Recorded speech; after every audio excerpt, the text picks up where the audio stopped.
السلام علیکم ورحمۃ اللہ وبرکاتہ۔ ناظرین و سامعین، آج پھر ہم ایک نئے ٹاپک کے ساتھ حاضر ہوئے ہیں۔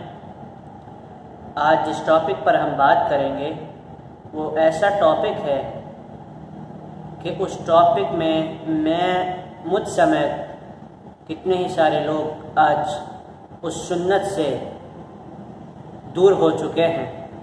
وہ سنت مسواک کی سنت ہے۔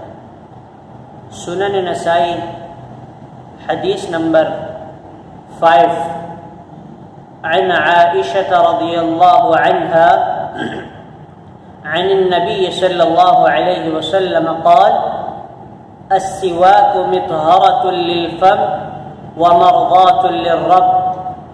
عائشہ رضی اللہ عنہا جو ام المؤمنین ہیں، جو تمام مؤمنین کی ماں ہیں، وہ کہتی ہیں کہ نبی صلی اللہ علیہ وسلم نے فرمایا السواک مطہرۃ للفم، مسواک منہ کی پاکیزگی کا ذریعہ ہے، ومرضاۃ للرب، اور یہ مسواک رب کی رضا کا باعث ہے۔ تو میرے بھائیوں، آج ہم اس سنت سے بہت دور ہو چکے ہیں۔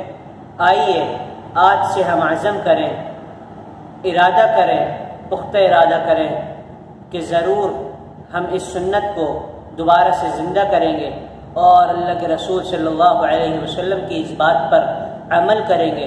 اللہ تعالی ہم سب کو اس حدیث نبی صلی اللہ علیہ وسلم پر عمل کرنے کی توفیق عطا فرمائے، اور اس عمل کے ذریعے اللہ تعالی ہم سے راضی ہو جائے۔ اللہ تعالیٰ سے دعا ہے اللہ تعالیٰ سب سے پہلے مجھے اور اس کے بعد آپ سب کو عمل کرنے کی توفیق عطا فرمائے۔ السلام علیکم ورحمۃ اللہ وبرکاتہ۔